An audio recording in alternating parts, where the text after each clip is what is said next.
சங்கீத புஸ்தகம் 9, 19, 20 வாசிக்கலாமா?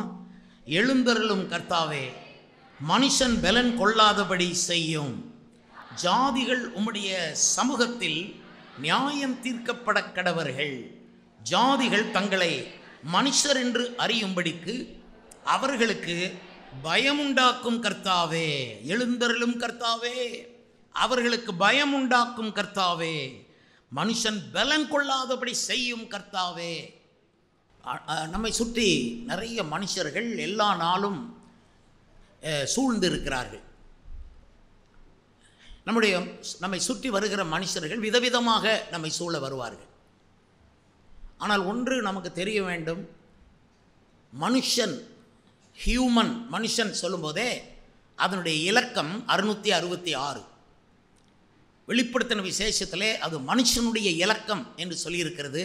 அது அந்தி கிறிஸ்துவனுடைய இலக்கமாகும்.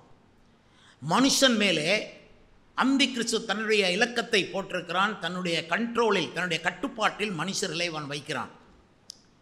இன்னொரு விதத்திலே சொல்லப்போனால் இந்த அந்தி கிறிஸ்துவாகிய மிருகம் அது நரகத்திலிருந்து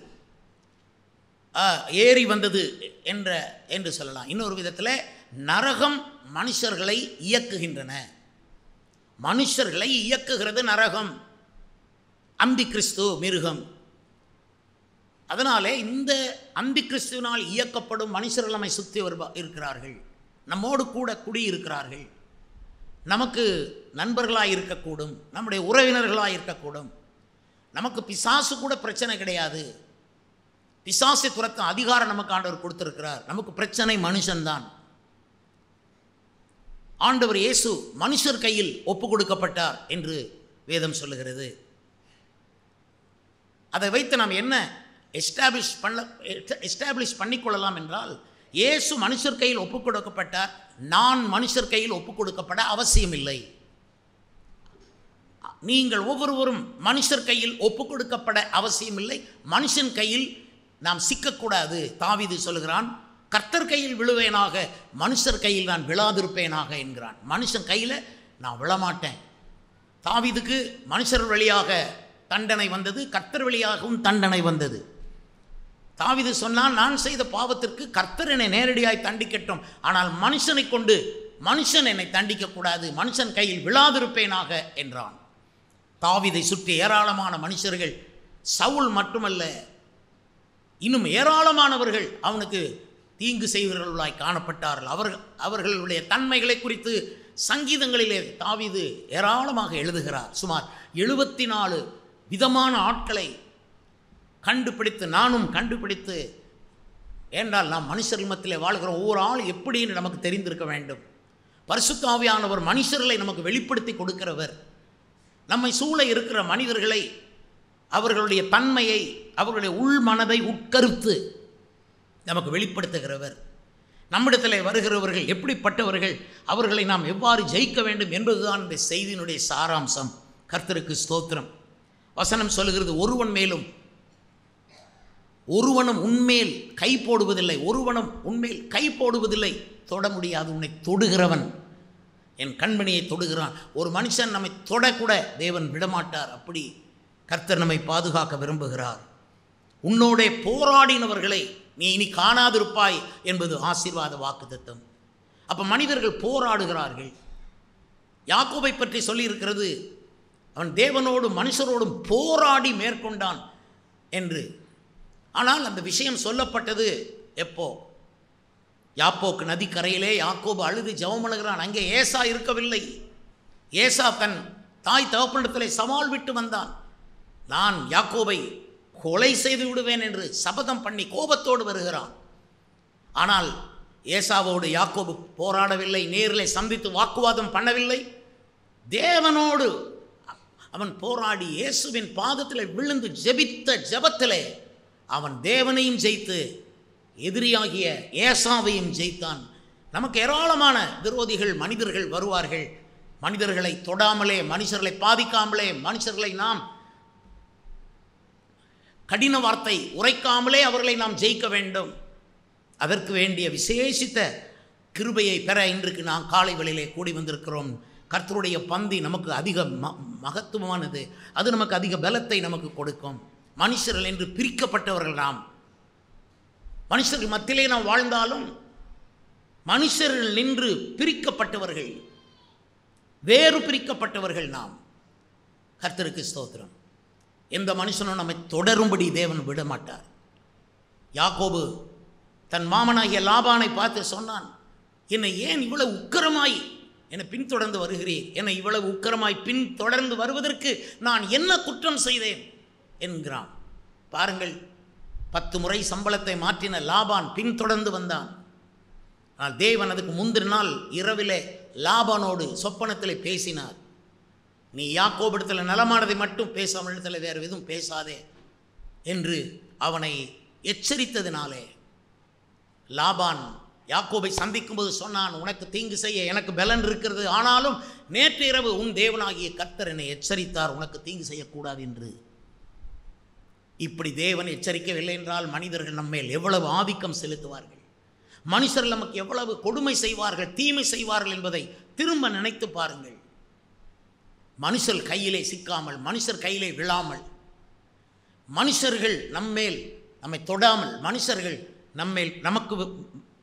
நமக்கு விரோதமாய் போராடாமல் நாம் கர்த்தருடைய இனிய பாதையிலே போக வேண்டும். 37ஆம் சங்கீதம் 1ஆம் வசனம் சொல்லுகிறது, பொல்லாதவர்களை குறித்து எரிச்சல் அடையாதே, நியாயக்கேடு செய்கிறவர்கள் மேல் பொறாமை கொள்ளாதே. அப்போ பாருங்க, அவர்கள் அப்படித்தான் இருப்பார்கள். நீ எரிச்சல் அடையாதே, நீ அவர்கள் மேல் கோபப்படாதே. கர்த்தருக்கு ஸ்தோத்திரம். 37ஆம் சங்கீதத்தை நான் உங்களுக்கு வாசித்து காட்டுகிறேன். 37:1, பொல்லாதவர்களை குறித்து எரிச்சல் அடையாதே, நியாயக்கேடு செய்கிறவர்கள் மேல் பொறாமை கொள்ளாதே. இப்போ எரிச்சல் அடைவோமானால் அது நமக்கு ஒரு தோஷம், அது நம்மை அழுக்காக்குகிறது. நியாயமாய் நாம் அந்த ஆள் மேலே எரிச்சல் அடைகிறோம், அதுக்கு ஒரு நியாயம் நாம் சொல்லலாம். எப்படியும் நம்ம எரிச்சல் அடைந்து விட்டோம், ஆகவே நாம் கரைப்பட்டு விட்டோம். இதனால தான் வேதம் சொல்லுகிறது, பொல்லாதவர்கள் மேல் எரிச்சல் அடையாது, நீ உன்னை கரப்படுத்திக் கொள்ளாதே. பொல்லாதவர்கள் சுற்றி இருக்கிறார்கள், நியாயக்கேடு செய்கிறவர்கள் இருப்பார்கள், நீ அவர்கள் மேல் பொறாமை கொள்ளாதே. நீ என் பிள்ளையாகவே இரு, நீ மென்மையாகவே இரு, தூய்மையாகவே இரு. அப்போ பாருங்கள், மனுஷர்களால் வரக்கூடிய பிரச்சனைகள் ஏராளம். மனுஷர்கள் தேனீக்களைப் போல தாவீதை சூழ்ந்து கொண்டதாக அவன் சொல்லுகிறான். தேனீக்களைப் போல என்னை சூழ்ந்து கொண்டார்கள், ஆகிலும் முள்ளில் பற்றின நெருப்பைப் போல அணைந்து போவார்கள் என்கிறார். கர்த்தருக்கு ஸ்தோத்திரம். 22ஆம் சங்கீதத்தில் நாய்கள் என்னை சூழ்ந்து கொண்டது என்கிறார். இயேசுவை சிலுவையில் அறைந்த போது அங்கே சுற்றி இருந்தவர்களுக்கு தீர்க்க தரிசன வார்த்தையாய் சொல்லப்பட்ட விஷயம்தான் அது. மனிதர்கள் நாய்களைப் போல சூழ்ந்து கொள்வார்கள். சங்கீதக்காரன் இன்னொரு வசனத்தில் சொல்லுகிறான், இரவெல்லாம் ஊளையிட்டு திரிகிற நாய்களைப் போல அவர்கள் சுற்றித் திரிகிறார்கள் என்கிறான். மனிதர்கள் விதவிதமாய் இருக்கிறார்கள். சங்கீதக்காரன் தன் சங்கீதத்தில் அவன் எந்தெந்த மனிதர்கள் வழியாய் பாதிக்கப்பட்டான் என்பதை நாம் பார்க்கிறோம். உண்மையிலே மனுஷன்தான் நம்முடைய பிரச்சனை. பிசாசை துரத்த நமக்கு அதிகாரம் வைத்திருக்கிறார், மனுஷனை துரத்த முடியாது. மனுஷனை துரத்தினா அந்த மனுஷனை இழக்கிறோம். பிசாசை துரத்திடலாம். The great problem of God was this man. Man was the problem of God. கடவுளுடைய பெரிய பிரச்சனை, தேவாதி தேவனுடைய பெரிய பிரச்சனையே தேவ தூதர்கள் அல்ல, மனுஷன்தான். கடவுளுடைய தேவனுடைய மனதை உடைச்சவனே இவர்தான். தேவனுக்கு விரோதமாக கலகம் பண்ணின மனிதர்கள். அதனால தான் பைபிள் சொல் மனிதர்களை குறித்து எச்சரிக்கையாயிருங்கள். இன்னொரு வசனம் சொல்லுது, மனிதர்களுக்கு அடிமையாகாதிருங்கள். கர்த்தருக்கு ஸ்தோத்திரம். இன்னொரு வசனம் சொல்லுது, மனுஷனுக்கு பயப்படுகிற பயம் கண்ணியை வருவிக்கும். பயப்படாதுங்கள், பயப்படக்கூடாது. மனுஷன் மேலே அவன் பொல்லாப்பு செய்யும்போது அவன் மேலே ஒரு எரிச்சல் அடையாதே, நியாயக்கேடு செய்யும்போது அவன் மேலே பொறாமை கொள்ளாதே. அவன் உனக்கே தீங்கு செய்ய வரும்பொழுது நீ அவனுக்கு தீங்கு செய்யாமலே அவனை ஜெயிக்க வேண்டும். நான் அவன் கூட இருக்கிறேன்னு சொல்றார் கர்த்தர். ஹல்லேலூயா. பவுலுடைய கையிலே ஒரு விரியன் கடித்தது, விஷப்பாம்பு கடித்தது. ஆனால் நல்ல வேளை, பக்கத்தில் ஏராளமான நெருப்பு மூட்டப்பட்டு நெருப்பு எரிகிறது. அந்த நெருப்புக்குள் அந்த சர்ப்பத்தை, அந்த விரியனை அவன் உதறி தள்ளிவிட்டு பேசாமல் இருந்தான். அவன் உடலெல்லாம் வீக்கம் கண்டு விழுந்து செத்துப்போவான் என்று எல்லாரும் எண்ணினார்கள். ஆனால் அவன் சாகவில்லை. அவன் அந்த அக்கினிக்குள்ளே அந்த சர்ப்பத்தை உதிரி தள்ளிவிட்டான். நண்பர்களே, உங்களுக்குள்ளே இயேசு இருக்க வேண்டும். உங்கள் பக்கத்திலே அக்கினி எப்பொழுதும் எரிந்து கொண்டே இருக்க வேண்டும். அப்பதான் சில விஷயங்களை அதுக்குள்ளே தள்ளிவிட்டு நீங்கள் கர்த்தருடைய மனுஷனாய் முன்னே போவீர்கள். சங்கீத புஸ்தகத்தில் 1 சங்கீதத்தில் பாவிகள் என்று எழுதுகிறார். கொடிய பலவந்தனான துன்மார்க்கனை நான் கண்டேன் என்று 37 சங்கீதத்தில் எழுதுகிறார். கொடிய பலவந்தமான துன்மார்க்கனை நான் கண்டேன், ஆனால் பின்பு அவனை தேடினேன், அவன் இல்லை, அவன் இருந்த இடமே இல்லை, அவன் அழிந்து புல்லை போல அவன் மறைந்து போனான். அப்போ கொடிய பலவந்தனான துன்மார்க்கனை நீங்கள் சந்திக்க வரும். அக்கிரமக்காரரை தாவீது சந்தித்தான், பரியாசக்காரரை சந்தித்தான். பரியாசக்காரர்கள் உங்களை சந்திப்பார்கள். நீ எதை செஞ்சாலும் பரியாசம் பண்ணுவார்கள். குடிக்கு அடிமையானவர்கள் உங்களை லைஃப்பில் சம்பந்தப்பட்டிருப்பாங்க. நீங்கள் அவங்க நடுவில் எப்படி வாழ போகிறீங்க, அந்த அழுக்கு மத்தியில், அந்த அருவருப்பான பழக்கத்தின் நடுவிலே மனுஷர்கள் எப்படி வாழ்வார்கள்? கர்த்தருக்கு ஸ்தோத்திரம். குடிக்கு அடிமையானவர்கள் உங்களோடு மோதுவார்கள். தூஷண வார்த்தைகளை சொல்லுகிறவர்களை நீங்கள் காண்பீர்கள். அவர்கள் உங்களையும் தூஷண வார்த்தை உங்கள் வாயிலிருந்து வெளியே வருவதற்கு ஏதுவாக உங்களை தூண்டுவார்கள், கோபப்படுத்துவார்கள். நீங்கள் அந்த வார்த்தை சொல்ல வேண்டும் என்று எதிர்பார்த்து அந்தி கிறிஸ்து அந்த ஆளை உங்களுக்கு நேரே அனுப்பியிருப்பான். உங்களுக்கு உள்ளே இருந்து அந்த உங்களுடைய நாவு கரைப்பட வேண்டும், உங்களுடைய மனம் கரைப்பட வேண்டும் என்பதற்காக அந்தி கிறிஸ்து ஆட்களை, ஏஜென்ட்டுகளை வைத்திருப்பான்.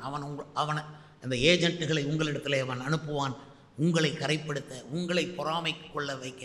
அதான் பொல்லாதவர்களை குறித்து பொறாமைப்படாத, நீ எரிச்சல் அடையாத, நீ அவர்களை தாக்காமலே நீ அவங்களை ஜெயிக்கணும், அவங்களோட வாக்குவாதம் பண்ணாமலே நீ அவங்களை ஜெயிக்கணும். தூஷண வார்த்தைகளை பேசுகிறவர்கள் உன்னை சுற்றி இருப்பார்கள். பண வெறியர்கள், அவங்களுடைய நோக்கமே பணமாக இருக்கும், அவர்கள் உன்னை சூழ நிற்பார்கள். உன்னிடத்திலிருந்து எப்படி பணத்தை எடுக்கலாம் என்பதே அவர்களுடைய கருத்தாக இருக்கும். ஜாதி வெறி பிடித்தவர்கள் உன் பக்கத்திலே வருவார்கள். அவர்கள் ஏதோ ஒரு ஜாதியிலே பிறந்திருப்பார்கள், நீங்கள் இன்னொரு ஜாதியிலே பிறந்திருப்பீர்கள். அது உங்கள் குற்றமும் இல்லை, அது அவர்கள் குற்றமும் அல்ல.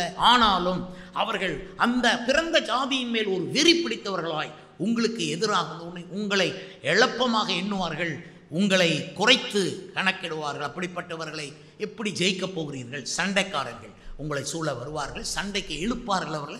அவர்கள் வீம்புக்காரர்கள் என்று வேதம் சொல்லுகிறது.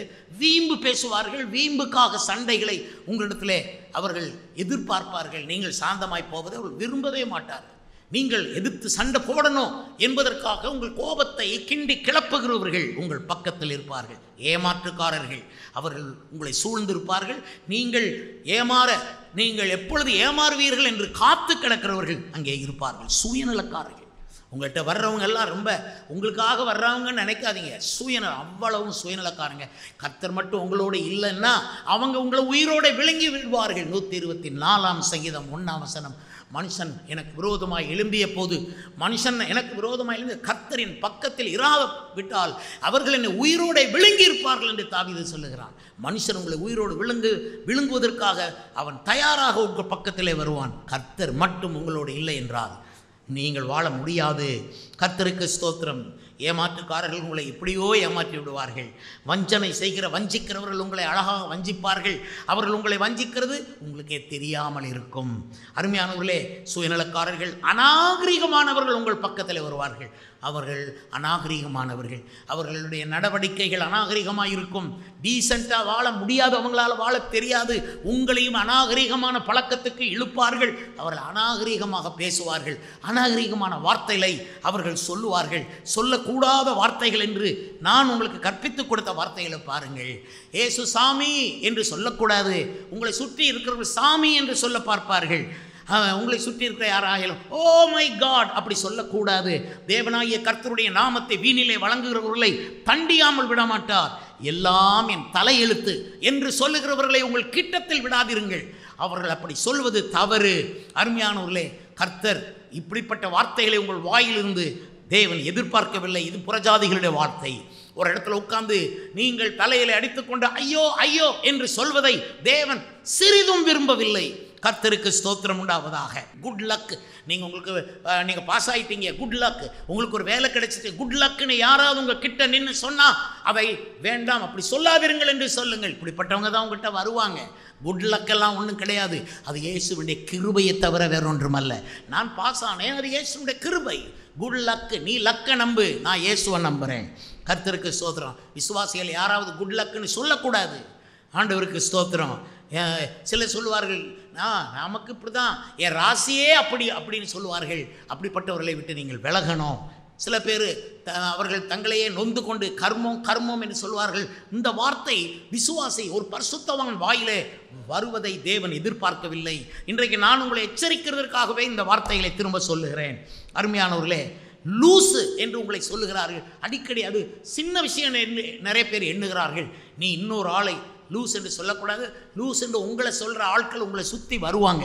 கொஞ்ச நாள் கழித்து அவர்கள் உங்களை உண்மையிலே அப்படிப்பட்டவர்களாய் ஆக்கி விடுவார்கள். கர்த்தருக்கு ஸ்தோத்திரம். ஒரு ஆபத்து வரும்போது ஐயோ செத்தேன் அப்படி சொல்லக்கூடாது. ஏன்னா நீ இயேசுவோட பிள்ளை. உனக்குள்ளே இருக்கிறவர் உலகத்தில் இருக்கணும் பெரியவர். அவர் உயிர் உள்ளவர், ஜீவனை காக்கிறவர், ஜீவனின் பலனானவர். அவர் அப்படி இருக்கும்போது நீ எப்படி நான் செத்தேன் என்று நீ சொல்வது?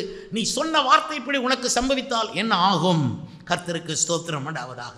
சில பேர் சொல்லுவாங்க, நான் ஞானஸ்நானம் எடுத்துருவேன், சத்தியமாக சொல்கிறேன், நான் எடுப்பேன். நீ சத்தியம் பண்ணுவது தேவனுக்கு சித்தம் அல்ல.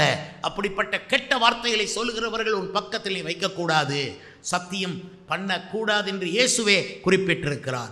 சிலர் உங்கள்கிட்ட நெருங்கி சொல்லுவார்கள், நான் இந்த விஷயத்துக்காக ஜெபம் பண்ணி உங்களுக்கு சொல்கிறேன்பாங்க. அப்படிப்பட்டவங்களை நம்பி ஏமாற வேண்டாம். ஆண்டவருக்கு ஸ்தோத்திரம். அவங்க ஜெபம் பண்ணி நமக்கு சொல்ல தேவையில்லை. நம்ம ஜெபம் பண்ணா தேவன் நேரடியாக நம்மோடு பேசி, நம்மகிட்ட பேசாட்டாலும் பரவாயில்ல, நம்மளை அந்த விஷயத்திலிருந்து காப்பாற்றிடுவார். கர்த்தருக்கு ஸ்தோத்திரம். இருக்கிறதுலே ரொம்ப கெட்ட வார்த்தை இன்றைக்கி நிறைய கிறிஸ்டியன்ஸு யூஸ் பண்ணுவாங்க. அவங்க ஏதாவது ஒன்று, ஐயோ பால் கொட்டிட்டு வைங்க, அல்லது ஆகாரம் தரையில் கொட்டிட்டு நாசமாக போச்சும்பாங்க. இந்த வேர்டை உங்கள் வாயிலிருந்து இனி ஒரு காலமும் வராது இருப்பதாக. தூஷண வார்த்தை பேசுகிறவர்கள் உங்களை சூழ வருவார்கள்.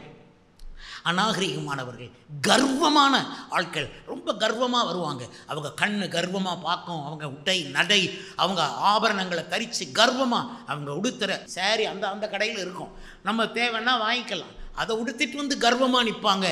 அந்த மாதிரி கர்வமாய் வாழக்கூடாது. அப்படிப்பட்டவர்கள் உங்களை தேடுவார்கள். சங்கீதம் 10:11 அப்படி இருக்கிறது. மதிக்கெட்டவர்கள் உங்களை சூழ வருவார்கள். மதிக்கெட்டவனை எப்படி கண்டுபிடிப்பீங்க? எப்படி அவனை ஜெயிப்பீங்க? அதான் சொல்கிறேன், கண்டுபிடிக்காமலும் ஜெயிக்காமலும் நீங்கள் ஜெயிக்கணும். அதுதான் இயேசு கிறிஸ்துவனுடைய கிருபையும். பக்கத்தில் நெருப்பு வச்சு கொள்ளணும் எப்பொழுதும். அல்லேலூயா. கர்த்தருக்கு ஸ்தோத்திரம். கர்வமான ஆட்கள், மதிக்கெட்டவர்கள் என்ன சொல்வார்கள்? தேவன் இல்லை என்று தன் இருதயத்திலே சொல்லிக் கொள்வார்கள், வெளியே தெரியாது. கர்த்தருக்கு ஸ்தோத்திரம். சர்ச்சை நம்ப மாட்டாங்க, இதயத்துக்குள்ளே சொல்லிக் கொள்வாங்க, சர்ச்செல்லாம் நான் நம்புறது இல்லைப்பா, ஜபமெல்லாம் நான் நம்புறது இல்லைப்பா, பிரசங்க இதெல்லாம் தேவையில்லைப்பா, ஏதோ என் மனைவி பிள்ளை கோயிலுக்கு போது நான் போகிறேன், இதெல்லாம் நான் நம்புறதில்லை. இருதயத்திலே அவங்க அதை மறுதளிச்சுக்கிட்டு இருப்பாங்க. உங்களுக்கு தெரியாது. இருதயத்திலே மறுதளிக்கிற ஆட்கள் உங்கள் கிட்டத்தில் இருந்தால் கூடிய சீக்கிரம் நீங்களும் அது பாதிக்கப்படுவீர்கள். கர்த்தருக்கு ஸ்தோத்திரம் உண்டாவதாக. அருமையானவர்களே, சூழ்ச்சிக்காரர்கள், கண்ணிகளை வைப்பவர்கள், பேலியாளின் மகன் கிண்டி கிளப்புகிறான் என்று நீதிமொழிகள் 16:27 கண்ணி வைக்கிறார்கள் என்பது சங்கீதம் 38:12. அப்போது கண்ணி வைக்கிறவர்கள், பேலியாளின் மகன் என்று சொல்லக்கூடிய அளவில் கிண்டி கிளப்புகிறவர். உங்கள்கிட்ட வந்து கிண்டி உங்கள் ஸ்டோரியை, பழைய ஸ்டோரியெல்லாம் கிண்டி கிளப்பி தூசித்து தூற்றி, இது மாதிரி ஆட்கள் உங்களை சூழ வருவார்கள். வேஷமாகவே மனுஷன் திரிகிறான் என்று வேதம் சொல்லுகிறது. உங்கள்கிட்ட வர்றவங்கெல்லாம் வேஷம் போட்டு வருவாங்க. சிரித்த முகத்தோடு வரக்கூடிய துரோகிகள் உங்களை சுற்றி வருவாங்க. அருமையானவர்களே, கை கொடுக்கறது போல வரக்கூடிய யூதாசுகள் உங்கள் பக்கம் வருவாங்க. என்ன பண்ண போகிறீர்கள்? எப்படி ஜெயிப்பீர்கள்? கர்த்தர் இல்லாமல் உங்களால் வாழ முடியுமா? பரிசுத்தாவி இல்லாமல், guidance of the holy ghost இல்லாமல் உங்களால் வாழ முடியுமா? ஆண்டவர் உங்களுக்கு அவன் அப்பியரன்ஸை அப்படியே காட்டுவார். உங்களுக்கு ஆவியானவர் அந்த ஆளை பற்றி எச்சரிக்கையாயிடுன்னு காட்டுவாரே. நீங்கள் எவ்வளவு கவனமாக இருக்க வேண்டும். எல்லாம் வேஷமாக வருவாங்க. அருமையானவர்களே, பக்தி வேஷத்தை தரித்து வருவாங்க. நாங்கள் கடந்த 56 ஆண்டுகள் ஊழியம் செய்திருக்கிறோம் மனுஷங்க மத்தியில் தான். அதனால் மனுஷன் எப்படிப்பட்டவங்களாம் என்னை தேடி வந்தான், மனுஷன் எப்படிப்பட்டவங்களெல்லாம் என் சபையில் உட்கார்ந்துருந்தான், மனுஷர்களை நான் வெளியே போனாலும் எந்தெந்த மனுஷரை சந்திக்கிறேன் என்று எனக்கு எத்தனையோ பாடங்கள் உண்டு. பிரியமானவர்களே, நான் சொல்கிறேன், பிசாசை விட மோசம் மனுஷன். ஏன்னா பிசாசு டைரெக்டாக வந்தால் உதச்சி தள்ளிடுவோம். ஆனால் பிசாசா தன்னை காட்டாமல் இன்னொரு மனுஷனுக்குள்ளே இருந்து வரும்போது தான், அதுவும் நமக்கு வேண்டப்பட்ட ஒரு மனுஷன் மூலமாக அவன் வரும்போது நீங்கள் ரொம்ப தடுமாறி போவீங்க. ஆனால் நீங்கள் எச்சரிக்கையாக இருக்கணும். இயேசு கிறிஸ்து உங்களோடு கூட இருக்கணும். கர்த்தருக்கு ஸ்தோத்திரம் உண்டாவதாக. திருடுகிறவன் வருவான், அவன் உங்களுடைய நல்லதை திருடுவான், உங்கள்கிட்ட இருக்கிற ஜெப வேலையை திருடுவான். நீங்கள் ஜெபிக்க போகிற 1 மணி நேரத்தை அவன் திருடிட்டான்னா போச்சு. உங்கள் உபவாச நாளை திருடிட்டு போயிடுவான். வா நம்ம 2 பேரும் கன்னியாகுமரி போவோம், வா நம்ம 2 பேரும் அங்கே போவோம், இங்கே போவோம். உங்களுடைய நல்ல ஜெப நேரத்தை திருடுகிறவங்க இருப்பாங்க. உங்களுடைய நல்ல ஒரு மதிப்பான ஒரு ஸ்பிரிச்சுவல் லைஃப்பில் நீங்கள் இருப்பீங்க. ஒரு நல்ல சர்ச்சில் மதிப்பாக நீங்கள் வாழ்வீங்க. அந்த ரெஸ்பெக்டை திருடுறவனாக இருப்பாங்க. கர்த்தருக்கு ஸ்தோத்திரம். நீங்கள் கொஞ்சம் அசந்தா உங்கள்கிட்டருந்து பொருட்களை திருடுவாங்க. திருடவும் கொல்லவும் அழிக்கவும் தான் வருவான். கர்த்தருக்கு ஸ்தோத்திரம். தங்கள் ஐஸ்வர்யத்தினால் பெருமை பாராட்டுகிறவர்களை பார்ப்பீங்க. கொஞ்சம் பணத்தை வச்சுக்கிட்டு அல்லது ஒரு 4-5 சென்ட் நிலத்தை வச்சுக்கிட்டு அந்த பெருமை பேசுவாங்க. நீங்கள் உங்களுக்கு கஷ்டமாக இருக்கும். ஆனாலும் பொல்லாதவர்களை குறித்து நீங்கள் எரிச்சல் அடையக்கூடாது. கர்த்தருக்கு ஸ்தோத்திரம் உண்டாவதாக. அருமையானவர்களே, இரத்த பிரியனையும் சூதுள்ள மனுஷனையும் அழிப்பீர் என்று சங்கீதம் 5:6 இருக்கப்போ, இரத்த பிரியன், அவனுக்கு ரத்தத்தை பார்க்கணும். அவன் எப்பவும் கொலைகாரன், கொலை புத்தி. அருமையானவர்களே, அவன் வண்டி ஓட்டிட்டு வந்தால் அந்த வண்டியை குறித்து, அந்த வாகனத்தை குறித்து நீங்கள் எச்சரிக்கையாக இருக்கணும். கர்த்தர் இல்லைன்னா அவன் ரத்தத்தை பார்ப்பான். உங்கள் ரத்தம் கீழே சிந்தும், அவன் அதை பார்ப்பான். அதுக்கு பேர் தான் விபத்து. நண்பர்களே, கர்த்தர் உங்களை எல்லா தீங்குக்கும் விலக்கி காப்பார் என்று தினமும் விசுவாசிக்கணும், சொல்லணும். ஆண்டவருக்கு ஸ்தோத்திரம். நல்லா ஒரு தடவை கர்த்தருக்கு தெரியாமல் ஒரு மனுஷன் மேலே ஆதிக்கம் செலுத்த முடியாதுன்னு ஒரு நாள் ஒழுங்காக ஜெபம் பண்ணி விட்டீங்கன்னா, அதுக்கு சாகிற வர ஒரு மனுஷன் உங்கள் மேலே அது ஆதிக்கம் செலுத்த மாட்டான். அதுக்கு தான் இந்த வாரத்தில் இந்த செய்தியை திரும்ப உங்களுக்கு கொடுக்குறோம். கர்த்தருக்கு ஸ்தோத்திரம். அருமையானவர்களே, இரத்தப்பிரியன், சூதுள்ள மனுஷன், குழியை வெட்டி அதை ஆழமாக்குகிற மனுஷர்கள் வருவார்கள். உங்களை தள்ளுறதுக்கு ஒரு குழியவே வெட்டிக்கிட்டு வருவாங்க, ஒரு பிரச்சனையை வெட்டிட்டு வருவாங்க. அதுக்குள்ளே நீங்கள் போய் விழணும் என்ற எண்ணத்தோடு வருவாங்க. தன்னைத்தான் போற்றி கர்த்தரை அசட்டை பண்ணுகிறவர்கள் உங்களிடத்தில் வருவார்கள் என்று சங்கீதக்காரன் தன் சங்கீதத்தில் சொன்னான். தன்னைத்தான் போற்றி, தன்னுடைய தான் செய்த நன்மைகளை போற்றுவான், தன்னுடைய திறமையை போற்றுவான், தன் கல்வியை போற்றுவான், தன் கையில் இருக்கும் கொஞ்சம் வசதியை போற்றுவான். அப்படி தன்னைத்தான் போற்றி, அப்படி கொஞ்சம் சொல்லிக்கொள்வது தப்பு கிடையாது. ஆனாலும் தன்னைத்தான் போற்றி தன் தேவனாகிய கர்த்தரை அசட்டை பண்ணுகிறவன், அவனெல்லாம் உங்களை பக்கத்தில் வரக்கூடாது. கர்த்தருக்கு ஸ்தோத்திரம். கொடுமையில் பிரியம் உள்ளவன் பற்றி சங்கீதம் 11:6 சொல்லுது. கொடுமையில் பிரியம் உள்ளவன், அவனுக்கு அவன் கொடுமை செய்கிறதுக்கு விரும்புவான், உங்களை கொடுமைப்படுத்துவான். சில வேளையில் இந்த ஆவி உங்களுக்குள்ளே நுழைந்தால் நீங்கள் கொடுமைக்கார மனுஷனாக இருப்பீர்கள், கொடுமைக்காரியாக இருப்பீர்கள். ஆண்டவர் ஸ்தோத்திரம். இன்றைக்கி அதான் உலகத்தில் இருக்குது. பயங்கரமான கொடுமை நிறைந்த மனிதர்கள் அங்கே இருக்கிறார்கள். கர்த்தருக்கு ஸ்தோத்திரம் உண்டாவதாக. அவங்கெல்லாம் கொடுமை செய்வார்கள், போராட்டங்கள் நடத்துவார்கள், அரசாங்க வாகனங்களை தீக்கிரையாக்குவார்கள், அவர்கள் வீடுகளை அடித்து உடைக்க பார்ப்பார்கள், கடைகளை அடைத்து உடைக்க பார்ப்பார்கள். அந்த அவங்களுக்குள்ளேயே அந்த கொடுமை இருக்கிறதுனால தான் அவங்க ஏற்ற வேளையில் வெளியே வருது. கர்த்தருக்கு ஸ்தோத்திரம். காவல்துறை எவ்வளவு கண்காணித்தாலும் கொடுமைக்காரனை அடக்க இயலாது. ஏன்னா அது நரகத்திலிருந்து வந்த ஒரு 666 ஆகும். கர்த்தருக்கு ஸ்தோத்திரம் உண்டாவதாக. அப்புறம் இச்சக உதடுகளினால் இருமனதாய் பேசுகிறவர்கள் சங்கீதம் 12:2. இச்சக உதடுகளினால் இருமனமாய் உங்கள்கிட்ட வந்து தேனுலக பேசி அதை உங்களை நம்ப வைத்து ஒரு வாரம் 2 வாரம் 3 வாரம் 1 மாதம் உங்கள்கிட்ட நல்லா பழகி நம்ப வைத்து, அதுக்கப்புறம் உங்களை பற்றி அல்லது தங்களை பற்றி 2ல் 1 சொல்லுவார்கள். அருமையானவர்கள் உங்கள்கிட்ட வந்து கடனை கேட்பாங்க, உங்கள்கிட்ட பணம் கேட்பாங்க, நீங்கள் கொடுப்பீங்க. ஐயோ நல்ல மனுஷனுக்கு கொடுத்தேனே, அதுக்கு அதோட சரி. ஆண்டவர் ஸ்தோத்திரம் உண்டாவதாக. இச்சக உதடுகளில் நீங்கள் சிக்கக்கூடாது. நீங்கள் இயேசுவுடைய பிள்ளை. உன்னை எப்படி ஒருவன் இச்சக பேச்சுகளினாலே அவன் சிக்க வைக்க முடியும்?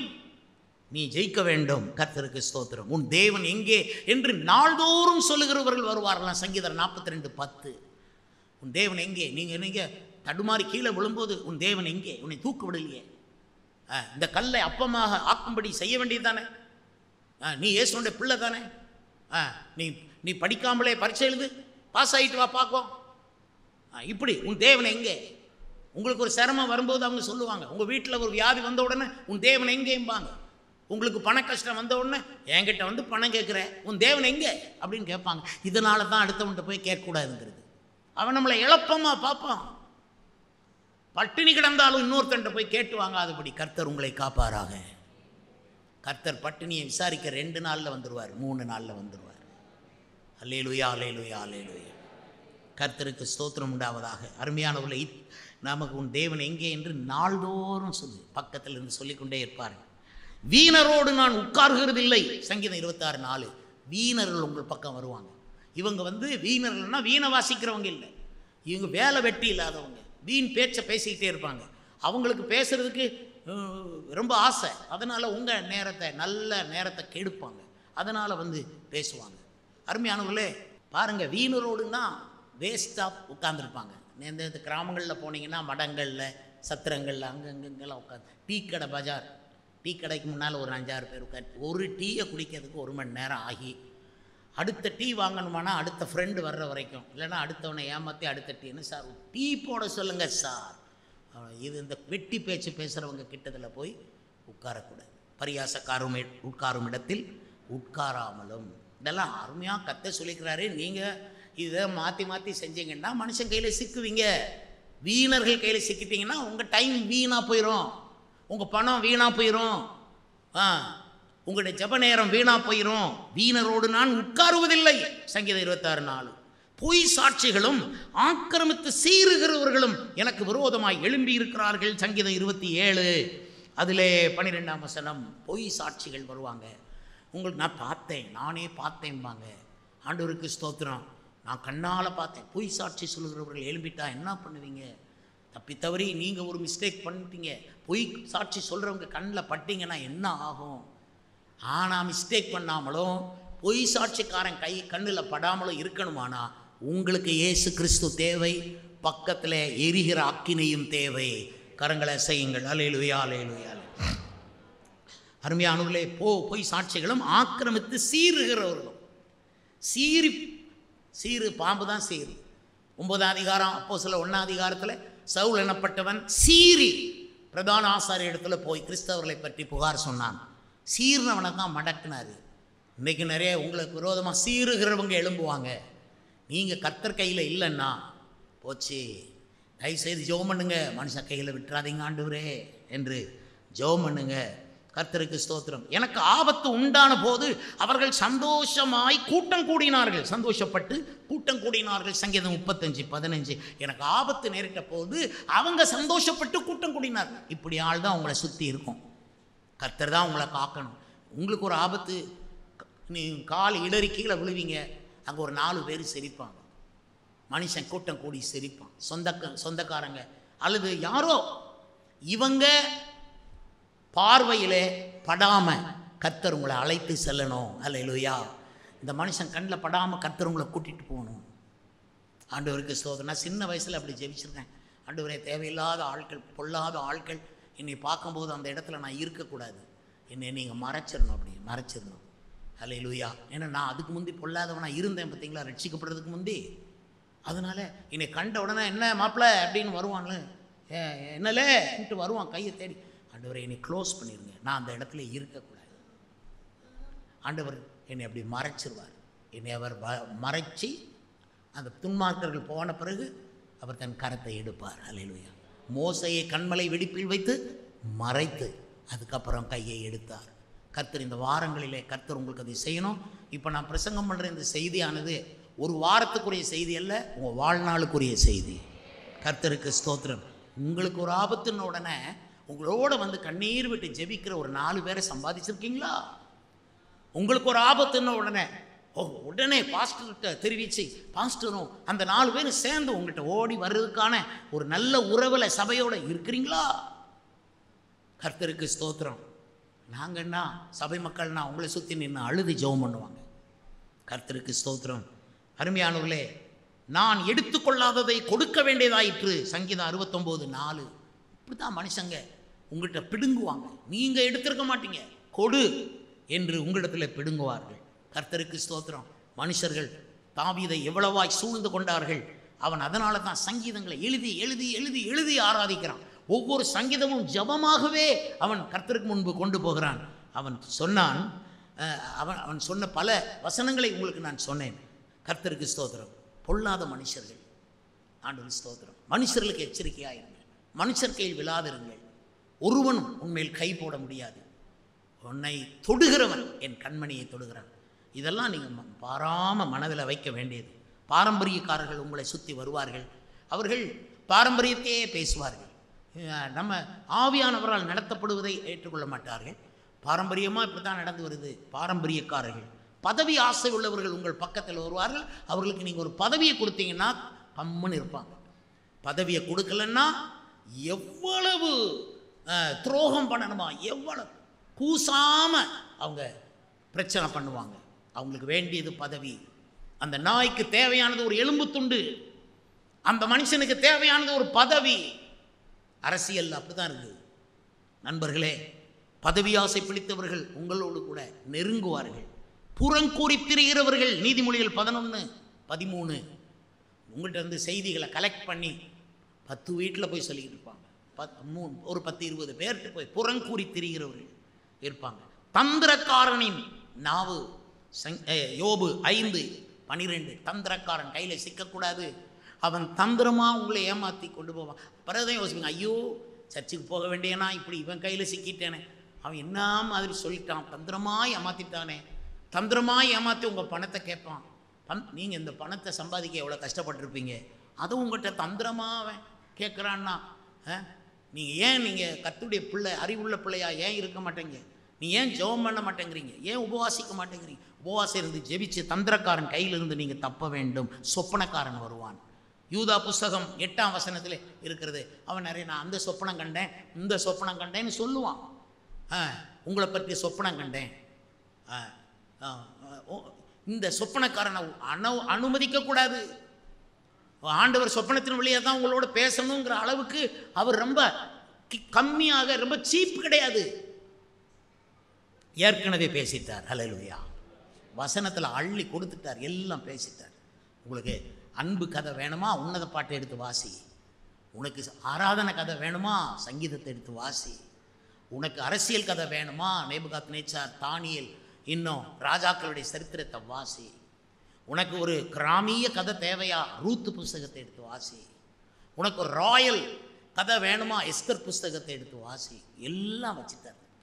இதுக்கு மேலே சொப்பனத்தை கண்டேன்னு உங்கள்கிட்ட யாராவது வந்து, ஆணோ பெண்ணோ, ஆண்களும் வருவாங்க பெண்களும் வருவாங்க, சொப்பனத்தை கண்டதா சொல்லுவாங்க. நீங்கள் பயப்படுவீங்க. சொப்பனத்தை எவர் சொன்னாலும் ஏற்றுக்கொள்ளாதீங்க, நம்பாதீங்க. கர்த்தருடைய வசனத்தில் நில்லுங்க. பலிபீடத்தில் உங்களுடைய கண்களை பதியுங்கள். இயேசுவோட பாதத்தை கைகளினால் இறுக பிடித்து கொள்ளுங்கள். கர்த்தருக்கு ஸ்தோத்திரம். இரத்த பலிக்காரன், உபாகமம் 19:6 இரத்த பலிக்காரன். அதனால தான் சொன்னேன், அவன் எந்த டிரைவர் இரத்த பலிக்காரன்னு உங்களுக்கு தெரியாது. லாரி ஓட்டுறவனா, அல்லது கார் ஓட்டுறவனா, மோட்டர் பைக் ஓட்டுறவனா, அல்லது எதுலையோ இரத்த பலிக்காரன் ஒருவனை யார் அனுப்புறதை யோசிங்க. அனுப்புறது 666. அந்த இரத்த பலிக்காரன் வந்து உங்கள் வாகனத்தில் மோத, நீங்கள் கீழே விழுந்து இரத்த காயங்களோட எலும்ப, அதுக்கப்புறம் நீங்கள் வந்து ஆண்டவர் என்னை சோதிக்கிறாருன்னு சொல்லி முறுமுறுக்க, இதெல்லாம் 666 பிளான். அதனால் கர்த்தர் இரத்த பலிக்கு உங்களை விலக்கி காக்கணும். எங்கே போனாலும் பறந்து காக்கிற பட்சியை போல கர்த்தர் உங்களுக்கு ஆதரவாக இருக்கிறார்.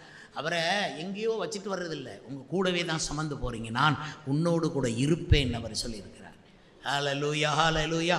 அதனால தான் நானும் இன்னைக்கும் மனுஷன் கையில் இருப்பேன். நான் வந்து மனுஷங்க மத்தியில் தான் ஊழியம் செய்துக்குன்னு திரும்ப சொல்கிறேன். எத்தனை வருஷம் பண்ணியிருப்பேன். விசுவாசிகளும் மனுஷங்க தான், ஊரில் உள்ளவங்களும் மனுஷங்க தான். அத்தனை பேரில் சிக்காமல் வந்தேன்னா கர்த்தர் பெரியவர். ஹல்லேலூயா, ஹல்லேலூயா. நீங்கள் மனுஷன் கையில் சிக்கக்கூடாது. ஆண்டவருக்கு ஸ்தோத்திரம் உண்டாவதாக. பாருங்கள், வேவுகாரன் உங்கள்கிட்ட வருவான். வேவுகாரன், யோசுவா 6:23. வேவுகாரன் அவன் உங்கள்கிட்ட ஏன் வந்து பேசிக்கிட்டு இருக்குது? வேவு பார்க்குறதுக்கு தான் வந்துருப்பாங்க உங்கள் வீட்டுக்குள்ளே. உங்கள் வீட்டுக்குள்ளே வேவு பார்க்க வர்றாங்கன்னு உங்களுக்கு எப்படி தெரியும்? தெரியாது. அப்படியானால் உங்களுக்கு தெரியாமலே கர்த்தர் உங்களோடு கூட ஈடுபடுகிறார். நம்புறீங்களா? இந்நேரம் உங்கள் வேவுக்காரன் ஒருத்தன் கையில் உங்களை ஒப்பு கொடுத்துருந்தா உங்கள் கொடுமை சின்னாபனாமல் போயிருக்கும். கர்த்தர் காப்பாற்றி வந்திருக்கிறார். இன்னைக்கு கர்த்தருக்கு நன்றி தெரிவிக்க வேண்டாமா? ஹல்லேலூயா. எத்தனை பேர் வேவுக்காரனும் வேவுக்காரிகளும் உங்கள்கிட்ட வந்து வேவு பார்க்க வந்தவங்க. எங்களை வேவு பார்க்க வந்து வருவாங்க எங்கள் வீட்டுக்குள்ளே. அது தெரியுமா உங்களுக்கு? நான் இவ்வளோ காலம் ஊழியம் செய்திருக்கிறேன். வீட்டுக்குள்ளே வந்து நாங்கள் புருஷ மனைவி நல்லா இருக்காங்களா இதெல்லாம் பார்ப்பாங்க அவங்க. பாஸ்டர் இவ்வளவும் பேசுகிறாரே, புருஷன் மனைவியை நல்லா வச்சுக்கிறாரா, அப்படியே வேவு பார்க்க வருவாங்க. நீங்களும் நானும் எச்சரிக்கையாக இருக்க வேண்டியது. வேவுக்காரர்கள் பாஸ்டர்கிட்ட வந்து வேவு பார்க்க வருவாங்க, சபைக்கு வந்து வேவு பார்க்க வருவாங்க. வேவு பார்க்குறதுக்குன்னே வந்து சபையில் உட்கார்ந்துருப்பாங்க. ஐயோ, நான் எவ்வளோ கஷ்டப்பட்டுருக்கிறேன் இந்த வேவுக்காரர்களால். கர்த்தர் நமது பக்கத்தில் இராவிட்டால் அவர்கள் எங்களை உயிரோடு விழுங்கியிருப்பார்கள். சங்கீதம் 124:1, மனுஷனின் எனக்கு விரோதமாய் எழும்புகையில் கர்த்தர் என் பக்கத்தில் இராவிட்டால், கர்த்தர் தாமே என் பக்கத்தில் இராவிட்டால் அவர்கள் என்னை உயிரோடு விழுங்கியிருப்பார். பிரதர் சிஸ்டர், உங்களை உயிரோடு விழுங்குறதுக்கு 10 பேர் புறப்பட்டு வாராங்க. நீங்கள் ஜெபத்தோடு இருங்க. ஹல்லேலூயா, ஹல்லேலூயா, ஹல்லேலூயா, ஹல்லேலூயா, ஹல்லேலூயா, ஹல்லேலூயா. வேவுக்காரன், மாயக்காரன். நீதிமொழிகள் 11:9, மாயக்காரன் உங்களை தேடி வருவான். அவன் சொல்கிறதெல்லாம் வேஸ்ட், மாயமான விஷயங்களை அவன் சொல்லிக்கொள்வான். இங்கே பாருங்கள், நீங்கள் இப்போ தான் ரட்சிக்கப்பட்டு இப்போ தான் ஞானஸ்நானம் எடுக்க வந்திருப்பீங்க. ஆனால் மாயக்காரன் சொல்லுவான், கர்த்தர் உன்னை அப்படி உயிர்க்க போகிறார், நீ எதுக்கு ஒரு சபையிலேயே போய் உட்கார்ந்துக்கிட்டு இருக்கணும், நீ வா, கர்த்தர் உன்னை அப்படி பயன்படுத்த போகிறார், இப்படி உன்னை தீர்க்கதரிசி ஆக்கிடுவார்னு மாயமான ஒரு தோற்றத்தை உங்களுக்கு பிரகடனம் பண்ணி உங்களை கவுத்தி போடுவான். இதை நம்பி போன எத்தனை ஆயிரங்கள் கவுந்து போச்சு. தப்பா ஜெபம் பண்ணி தப்பா மக்களுக்கு சொல்லி மாயக்காரர்கள் மாயமானதை நம்ப வைத்தார்கள். யோனா புஸ்தகத்தில் இருக்கு 1ஆம் அதிகாரத்தில், தங்கள் மாயையை பின்பற்றி போகிறவர்கள் தங்களுக்கு வரும் கிருபையை போக்கடிக்கிறார்கள். அதனால் மாயையை நம்பி போகாத. கர்த்தர் உன்னை சீக்கிரம் பணக்காரனாக்கிடுவார். ஜோமண்ணு மாயை. பூமி மத நிறைவும் கர்த்தருடையது, வெள்ளியும் பொண்ணும் கர்த்தருடையது. பூமியை உனக்கு கொடுப்பார், வெள்ளி பொண்ணெல்லாம் உனக்கு அள்ளி கொடுப்பார், நீ சீக்கிரத்தில் பணக்காரன் ஆவாய் அப்படின்னு யாராவது பேசினா போ பிசாசே. நாங்கள்லாம் அப்படியெல்லாம் திடீர்னு வரமாட்டோம். மாமரத்தில் அரைகுறையா பழுத்து பிஞ்சிலேயே பழுத்து கீழே விழுகிறதா நாங்கள் இருக்க மாட்டோம். அதெல்லாம் மாயையில் வந்தது. மாயக்காரங்க பிஞ்சில் பழுப்பாங்க. உனக்கு நிறைய வசனம் தெரியுது, நீ உடனே ஊழியத்துக்கு வா, அங்கே போய் பிரசங்கம் பண்ணு, இங்கே போய் பிரசங்கம் பண்ணுன்னு உன்னைய ஒவ்வொரு மேடையில் ஏற்றி விட்டு வேடிக்கை பார்க்குற பொல்லாதவர்கள் எழும்பி இருப்பார்கள். அதுக்கப்புறம் நீ பிசாசினால் தாக்கப்பட்டு எரி நரகத்தால் தாக்கப்பட்டு தவறி கீழே விழும்பொழுது உன்னை அந்த மேடைக்கு அனுப்பினவர்கள் அங்கே உட்கார்ந்து சிரிப்பார்கள். இதுதான் நான் கண்ட உலகம். நீ எச்சரிக்கையாக இருக்க வேண்டும் என்பதை புரிந்து கொள்ளுங்கள். கர்த்தர் கையிலே இருங்க. ஒரே நாளில் கர்த்தர் உன்னை உயர்த்த மாட்டார். கொள்ளிகளையும் சாவுக்கேதுவான வைகளையும் எரிகிற பைத்தியக்காரர்கள் உங்ககிட்ட வருவாங்க. நீதிமொழியில் 26:18. அவன் பைத்தியக்காரனா இல்லையான்னு உங்களுக்கு எப்படி தெரியும்? கேட்கேன். ஒரு 10 நாய் உங்களை சூழ நின்று கடிச்சிக்கிட்டு இருக்கு, பிடிச்சி இழுக்குது. அதே மாதிரி ஒரு 7-8 பைத்தியக்காரங்க உங்களை சுற்றி நின்று உங்கள் முடியை பிடிச்சி இழுக்குது, உங்கள் சட்டையை பிடிச்சி என்ன பண்ணுவீங்க? இதுதாங்க உலகம், இதுதான் மனுஷன் இப்படித்தான். கொள்ளிகளையும் சாவுக்கேதுவானவைகளையும் எரிகிற பைத்தியக்காரன் உன் மேலே குற்றச்சாட்டுகளை எடுத்து எறிவான். உன் மேலே ஒரு அவப்பெயரை தூக்கி எறிவானவன். அவன் பைத்தியம், உன்னையும் பைத்தியக்காரன் ஆக்க பார்க்குறான். கர்த்தர் எல்லாம் ரொம்ப புத்தியாய் உன்னை நடத்துவார், உன்னை ஞானமாய் நடத்துவார், உன்னை அதிசயமாய் நடத்துவார், உன்னை ஜாக்கிரதையாய் நடத்துவார், மனுஷன் கையில் சிக்காமல் நடத்துவார். நீ போராடாமலே கர்த்தர் போராடி ஜெயத்தை எடுத்து உன் கையில் கொடுப்பார். உன்னோடு போராடினவர்களை இனி நீ காணாதிருப்பாய். உன்மேல் ஒருவனும் கை போடுவதில்லை. கர்த்தாவே எழுந்தருளும். துன்மார்க்கன் மனுஷன் பலன் கொள்ளாதபடி செய்யும். அவனை பலன் கொள்ளாமல் கர்த்தர் தான் செய்து கொண்டிருக்க. அவன் பலன் கொண்டா நீ தப்ப முடியாது. மனுஷன் உனக்கு விரோதமாக 10 பேர் இருக்காங்க, அவன் பலன் கொண்டா நீ கஷ்டப்படுவ. அதுக்கு தான் நீ ஜெபிக்கணும். கர்த்தாவே மனுஷன் பலன் கொள்ளாதபடி செய்யும். அவனுக்கு பயம் உண்டாக்கும் ஆண்டவரே. எப்படி ஜெபம் பண்ணணும்? அவனுக்கு உங்க முகத்தை பார்க்கணும் கர்த்தர். ஹல்லேலூயா, ஹல்லேலூயா. உங்க முகத்தை பார்த்து அவனுக்கு பயத்தை உண்டாக்கணும். அப்பதான் அவன் விலகி போவான். நீங்கள் இதை பார்ப்பீங்க, உலகத்தில் பார்ப்பீங்க. யாரெல்லாம் ரொம்ப பெருசாக தன்னை ஓவராக நாட்டில் பேசுகிறாங்க, தேவனுக்கு விரோதமாலாம் பேசுகிறாங்க, கூசாமல் பேசுவாங்க. கிறிஸ்டியன்ஸுக்கு விரோதமாக கூசாமல் பேசுவாங்க. நான்லாம் அப்பமெல்லாம் என்ன செய்வேன்னா பதுங்கி கிடப்பேன், பதுங்கி கிடந்து சொல்லுவேன். ஏன்னா வசனம் சொல்லுது, துன்மார்க்கர் எழும்பும்போது மனுஷர் மறைந்து கொள்வார்கள். நீதிமொழிகள் 28:28. இவங்க எழும்புவாங்க, நம்ம மறைஞ்சிடணும். மறைஞ்சி நாம் உபவாசம் பண்ணி ஜெபம் பண்ணி அப்படி கவனமாக இருக்கணும். கர்த்தருக்கு ஸ்தோத்திரம். என்ன நாங்கள் ஓவராக பேசுகிறவங்களை கர்த்தர் ஒரு நாள் அவங்களுக்கு ஒரு பயம் உண்டாக்குவார். அவங்க பலம் கொள்ளாதபடி கர்த்தர் செய்வார். நேபுகாத்நேச்சாரை கர்த்தர் பயன்படுத்தும் போது அவன் பலம் கொண்டான். அவன் கர்த்தரையும் தாண்ட பார்த்தான். கர்த்தருக்கு விரோதமாக நின்ன பொழுது கோரேச கர்த்தர் அந்த பக்கம் எழுப்பி அனுப்பி, அதான் சொல்கிறேன், உங்களுக்கு விரோதமாக ஒருவன் பலன் கொண்டா இன்னொரு பலம் கொண்டவனை கர்த்தர் எழுப்பி உங்களை காப்பாற்றுவார். நீங்கள் சேஃபாக யுத்தம் பண்ணாமல். அல்லேலூயா, அல்லேலூயா. ஆமாம், அங்கே 2 பேரும் நேபுகாத்நேச்சாரும் கோரேசும் சண்டை போட்டுட்டு இருப்பாங்க. நீங்கள் ஜெப அறையில் ஸ்தோத்திரம் ஸ்தோத்திரம் ஸ்தோத்திரம் ஸ்தோத்திரம், அல்லேலூயா அல்லேலூயா. ஒருவனும் உன்மேல் கை போடுவதில்லை. கர்த்தருக்கு மகிமை உண்டாவதாக. அருமையானவர்களே, வழக்கை கொழுவுகிறவன் பாருங்க, கோபக்காரன் வழக்கை கொழுவுகிறான், வழக்கை கொழுவுகிறான். அந்த வழக்கு இந்த வழக்கு இது மாதிரி இருக்கிறது. நீதிமொழியில் 29:22 இருக்கு. குற்றம் சாட்டுகிறவன் உங்களை தேடி வருவான், அவங்கள குற்றம் சாட்டி கொண்டே வருவான். தானியேல் புஸ்தகத்தில் படிக்கிறோம், தானியேலை குற்றம் சாட்டுகிறான். அவன் எங்கே போனாலும் ஃபாலோ பண்ணுவாங்களாம்.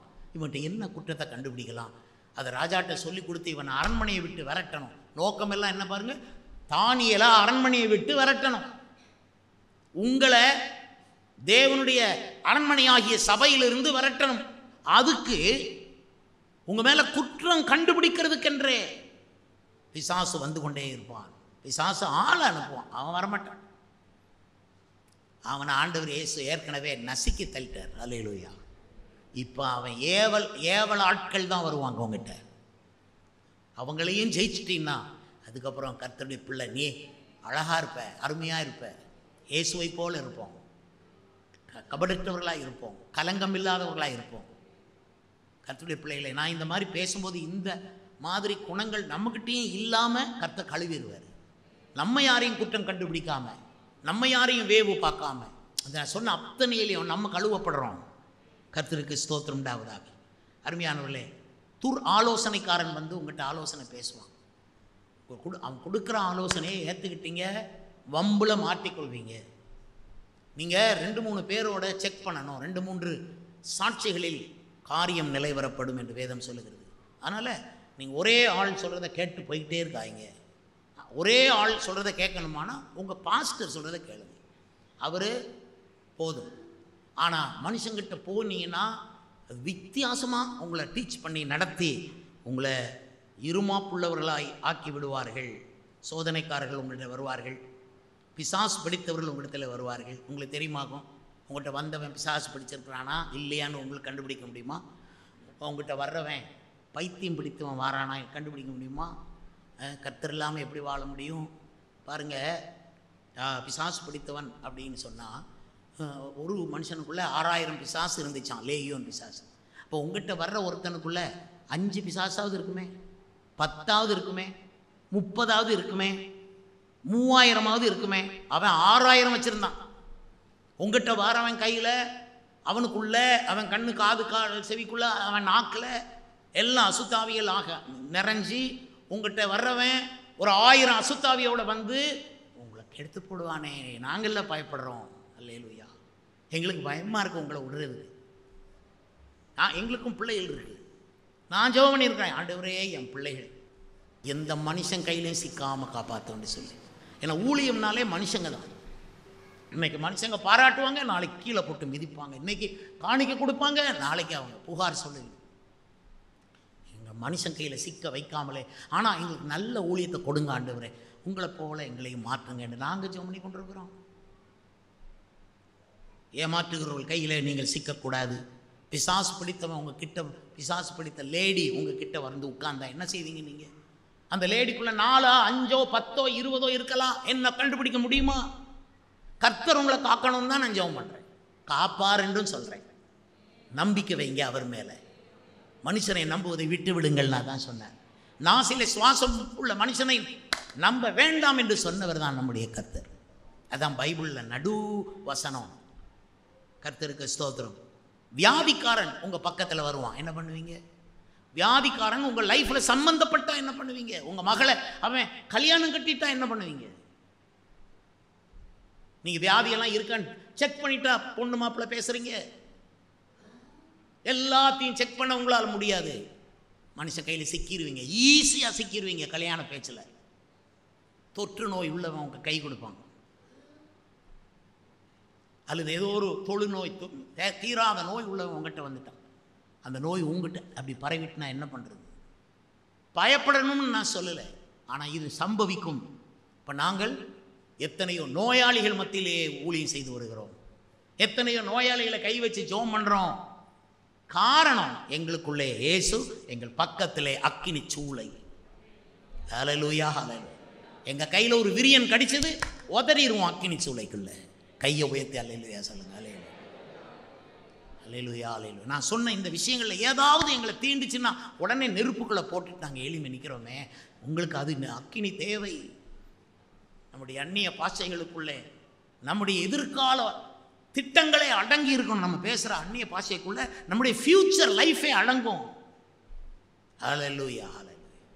ஆகினாலே நாம் எல்லாரும் அந்த அக்கினியை பக்கத்தில் வைத்துக் கொள்ளுங்கள். இயேசுவை உங்கள் உள்ளத்தில் வைத்துக் கொள்ளுங்கள். கர்த்தருக்கு ஸ்தோத்திரம் உண்டாவதாக. ஹல்லேலூயா. வியாதிக்காரர்கள் கையிலே சிக்கக்கூடாது, வியாதி தொற்றக்கூடாது. எத்தனை கதைகள், நானும் எத்தனை வேதனைப்பட்டிருக்கேன். ஐயா, நல்ல மனுஷன் நம்பி கல்யாணம் கட்டணும். ஐயா இந்த வியாதி அவனுக்குள்ளே இருக்குது, மறைச்சி கல்யாணம் கட்டிட்டாங்க. அந்த பெண்ணுக்குள்ளே இந்த நோய் இருக்குது, மறைச்சி கல்யாணம் கட்டிட்டாங்க. நீங்களும் நானும் எவ்வாறு தப்பிப்போம்? எப்படி? இதெல்லாம் கர்த்தர் தான் நம்மளை காக்கணும். அல்லேலூயா.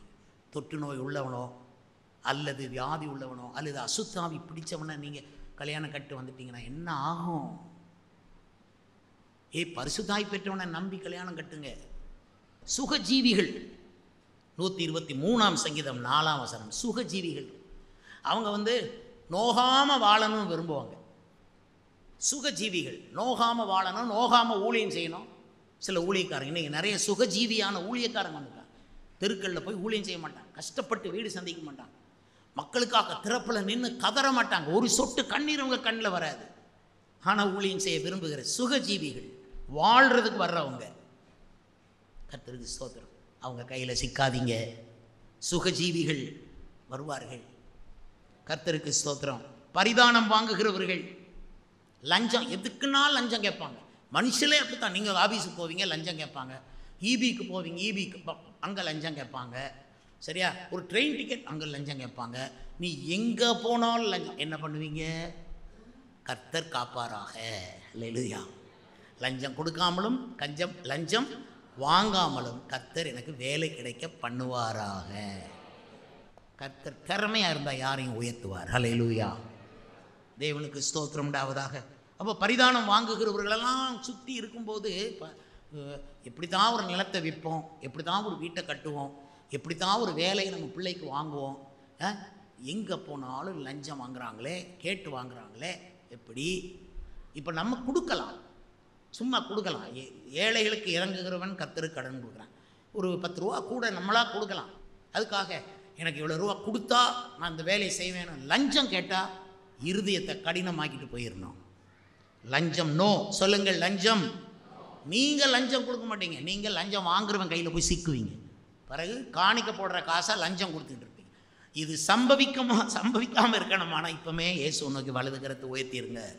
வாழ்நாளில் எப்பவும் சரி, ஐயா நான் காணிக்க கொடுக்கணும், என் பிள்ளைகளை கவனிக்கணும், என் பிள்ளைகளை படிக்க வைக்கணும், என் பிள்ளைகளுக்கு கல்யாணம் எடுத்து வைக்கணும். என் பணத்தை நான் ஆஸ்பத்திரிக்கும் கொடுக்கக்கூடாது, லஞ்சமும் அங்கே கொடுக்கக்கூடாது.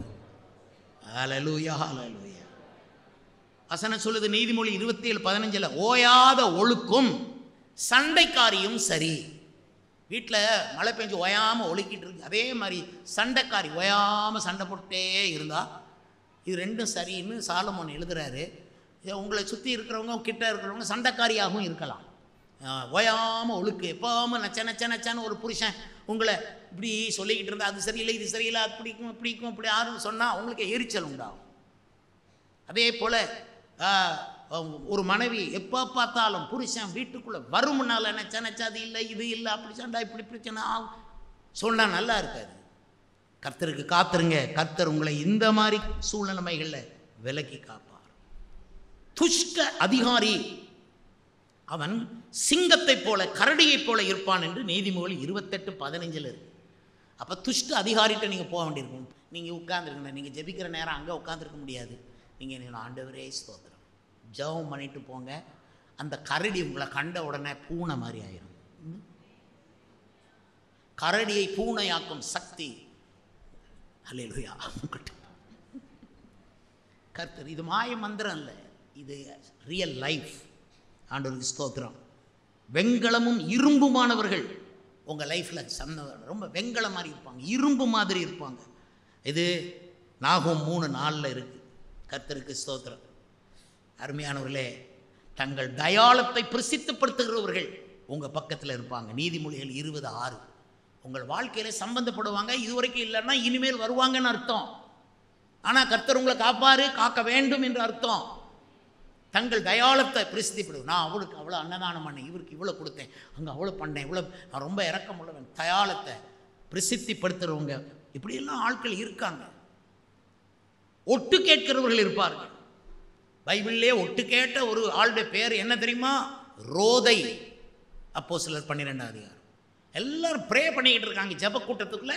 இந்த லேடி மட்டும் எழும்பி போய் ஒட்டு கேட்குது. ஐயோ, ஒட்டு கேட்குறவங்களால நான் பட்ட பாடு ஊழியங்களில் ரொம்ப கஷ்டம் தெரியும். அந்த லேடி ஒட்டு கேட்குதுன்னு. அதனால தான் இஸ்ரவேலின் முதல் ராஜா சவுல், அவனை சுற்றி நிறைய பேர் இவனா இஸ்ரவேலை காக்க போகிறான் அப்படின்னு உடனே சவுல் காது கேளாதவனைப் போல நடந்து கொண்டான். விசுவாசி நிறைய வேளையில் நிறைய பேர் சொல்கிறது நீங்கள் கேட்டிங்கனாலும் குழப்பமாயிரும். ஏன்னா உங்களை பற்றி தான் பேசிக்கிட்டு இருப்பாங்க. அதை கேட்டிங்கன்னா அம்மா ஐயோ இப்படிலாம் பேசுகிறாங்களேன்னு வந்துடும். கேட்காம இருந்தீங்கன்னா நீங்கள் நாளை தினம் உன்னுடைய காயன் சிந்தைகளை கவலையற்றதாக்கினதால் சோத்தரிப்பேன் என்று துதிச்சுக்கிட்டே இருப்பீங்க. இன்னும் 2 பேர் உங்களை பற்றி பேசுகிறத கேட்டீங்க, சொந்தம் என்று சொல்லிக்கொள்ள பாட்டு மாறிடும். உண்மையிலே யாரும் இல்லை, கவலை பாட்டு வந்துடும். 4 பேர் பேசுகிறத கேட்கவே கூடாது. சாலமோன் தன் நீதிமொழிகளில் சொன்னான், நீ யார் 4 பேர் பேசுகிற பேச்சை நீ கேட்காத. அப்படி பேசுகிறத கேட்டுக்கிட்டு இருந்தீங்கன்னா உன் வேலைக்காரன் உன்னை தூசிக்கிறதையும் நீ கேட்க வேண்டியதாக இருக்கும். அவன் கிச்சனில் உன்னை தூசிப்பான். இது அறிவில் ஜெயிக்க வேண்டிய வேலை கிடையாது. கிட்ட நெருப்பு வச்சுக்கணும். ஹல்லேலூயா. உள்ளுக்கு ஜீவனுள்ள இயேசு, ஹல்லேலூயா, ரட்சகர் இயேசு வைக்கணும். ஒட்டு கேட்குறவங்க இருப்பாங்க, காட்டி கொடுக்குறவங்க இருப்பாங்க. இந்த இவ தான் அவன் தான் நான் இல்லை, மறுதளிக்கிறவங்க இருப்பாங்க. நம்ம கூடவே இருந்து சாப்பிட்டுட்டு இவனை தெரியாதுன்னு கையை கழுவிட்டு போயிடுவாங்க. அருமையானவர்களே, தண்ணீரற்ற மேகங்கள் இருப்பாங்க. கொடுப்பேன்பாங்க, கொடுக்க மாட்டாங்க. மழை வர மாதிரி இருக்கும், வராது. தண்ணீரற்ற மேகங்கள் என்று 2 பேதுரு 2:10 இருக்கு, 2:17 இருக்கு. மார்க்கம் தப்பி அலைகிற நட்சத்திரங்கள் உங்ககிட்ட வந்து உட்கார்ந்து பேசுனாங்கன்னா என்ன பண்ணுவீங்க? அவன் எங்கெல்லாமோ தப்பி அலைஞ்சிக்கிட்டு இருப்பான், மார்க்கம் தப்பி அலைவான், சத்தியத்தில் இருக்க மாட்டான். ஆனால் உங்ககிட்ட வந்து ஃப்ரெண்டாகி உட்கார ஆரம்பிப்பான். கொஞ்ச நாள் நீங்கள் செவி கொடுத்தீங்கன்னா நீங்களும் மார்க்கம் தப்பி அலைகிற நட்சத்திரமாயிருவீங்க. இடரல் உண்டாக்குகிறவங்க உங்கள்கிட்ட நெருங்குவாங்க. லூக்கா 17:1. இடரல் உண்டாக்குறது தப்பு. உங்களை ஆலயத்துக்கு வர விடாமல் அவங்க இடர பண்ணிட்டு போயிடுவாங்க. அவங்க சர்ச்சுக்கு வந்திருப்பாங்க, நீங்கள் வந்திருக்க மாட்டீங்க. நானும் என் லைஃப்பில் பார்த்துருக்கேன். ஒரு 10-20 பேரை இடர பண்ணி ஆலயத்துக்கு வர விடாமல் ஆக்கிட்டு இவங்க மட்டும் வந்து உட்கார்ந்துட்டு இருப்பாங்க. ஆச்சரியமாக இருக்கும் எனக்கு. அவ்வளவு பேச்சு திறமை. நான் சொல்கிறேன் கேளுங்க, பேச்சு திறமையே இல்லாத நல்லவங்க உங்ககிட்ட வருவாங்க. அவங்களுக்கு பேச தெரியாது, ஆனால் ரொம்ப நல்ல உள்ளத்தோடு உங்ககிட்ட வருவாங்க. உதவி செய்ய விரும்புகிற இல்லாதவர்கள் உங்ககிட்ட வருவாங்க, உங்கள்கிட்ட ஹெல்ப் பண்ண விரும்புவாங்க. ஆனால் அவங்ககிட்ட இருக்காது. என்கிட்ட நிறைய பேர் அப்படி வந்திருக்காங்க. எனக்கு ஊழியத்துக்கு உதவி செய்கிறதுக்கு ரொம்ப விருப்பம் தெரியுது. ஐயோ, கண்ணில் கண்ணீர் மல்க வருவாங்க. ஆனால் அவங்கள்ட்ட வசதி இருக்காது, பணம் இருக்காது, கொடுக்க இருக்காது. இதே மாதிரி ஆட்கள் உங்கள்கிட்ட வருவாங்க, உங்களுக்கு ஹெல்ப் பண்ண வருவாங்க. அவங்களுக்கு பணமும் இருக்காது, ஒன்றும் இருக்காது. அப்படிப்பட்டவங்களை கவனமாக நடத்துங்க. அறியாமை உள்ளவர்கள் வருவார்கள், தெரிஞ்சு கொள்ளணும்னு வருவாங்க. சில உண்மை விரும்பிகள் உங்கள் பக்கம் வருவாங்க, உண்மை என்னன்னு தெரிஞ்சு கொள்ள விரும்புவாங்க. அவங்கள நீங்கள் அசட்டை பண்ணி விரட்டி அடிக்காமல் அவங்களோடு சம்பாஷணை பண்ணுங்கள். எந்த மனுஷனையும் பகைக்காதீங்க. உங்களோடு போராடினவர்களை நீங்கள் தேடியும் காணாதிருப்பீர்கள். கர்த்தருடைய சமூகத்தை விட்டு ஓடுற யோனாக்கள் வந்து உங்கள்கிட்ட பேசுவாங்க. ஆனால் புறஜாதிய மக்களே கப்பலில் பயந்துட்டாங்க. நீ கர்த்தர் சமூகத்தை விட்டு ஓடுறவனா? ஐயோ பயமாக இருக்கு, ஏண்டா இப்படி செய்த நீ யோனா அப்படின்னு மற்ற கப்பலில் இருக்கிற புறஜாதிகள் எல்லாம் அவனை திட்டாங்க. நீ இருந்தாலே புயல் ஓயாதப்பா. இதே மாதிரி கர்த்தரை விட்டு ஓடுகிற, கர்த்தருடைய சமூகத்தை விட்டு ஓடுகிற யோனாவும் கிட்டத்தில் உன் வாழ்க்கையில சம்பந்தப்பட்டா என்ன ஆகும்? உன் பிள்ளைகளோடு சம்பந்தப்பட்டு கல்யாணங்களை கட்டி இந்த மாதிரி உறவுகளை கொண்டா என்ன ஆகும்? கர்த்தாவே, கர்த்தருடைய பாதத்தில் விழுந்து கதறி அழுது ஒரு நாள் ஜெபிங்க. லைஃப் லாங் மனுஷங்க கையிலிருந்து கர்த்தர் உங்களை தப்பு வைப்பார். இந்த மனுஷங்களை பற்றி இன்னைக்கு தான் நான் பிரசங்கம் பண்ணுறேன். ஆனால் இத்தனை வருடமும் மனுஷன் கையில் அகப்படாமல் கர்த்தரனை காப்பாற்றுறாரு. ஹல்லேலூயா. ஒரு நாள் ஜெபிச்சா போதும் பிரதர் சிஸ்டர். இந்த ஆராதனையில் நீங்கள் ஜெபம் பண்ணிட்டு போங்க. கர்த்தர் உங்களை எல்லா தீங்குக்கும் விலக்கி காப்பார். உங்களுக்குள்ளே இயேசு கிறிஸ்து சாரோனின் ரோஜா, உங்கள் பக்கத்தில் அக்கினி சூளை, பரிசுத்த அக்கினி, பரிசுத்தாவியின் அக்கினி. அப்பப்போ கையில் விரியன் கடிக்கும், ஒத்தரி தள்ளிட்டு முன்னுக்கு போங்க. அல்லேலூயா. நான் சொன்ன இந்த 74 விரியன்களில் ஏதாவது 1-2 விரியன்கள் உங்களை கடித்தாலும் நெருப்புக்குள்ளே உதறதுக்கு நெருப்பு வச்சிருங்க, நெருப்பாக அணைச்சிடாதீங்க. சபையில் எப்போவும் அக்கினி எரிந்து கொண்டே இருக்கட்டும். எல்லாரும் எழுமி நின்று சும்மா பைபிளெல்லாம் அங்கே வச்சிருங்க, தலையை உயர்த்துங்க, மனதார கை தட்டி இயேசுவே இயேசுவே என்னை காப்பாற்றும், இயேசுவே இயேசுவே இயேசுவே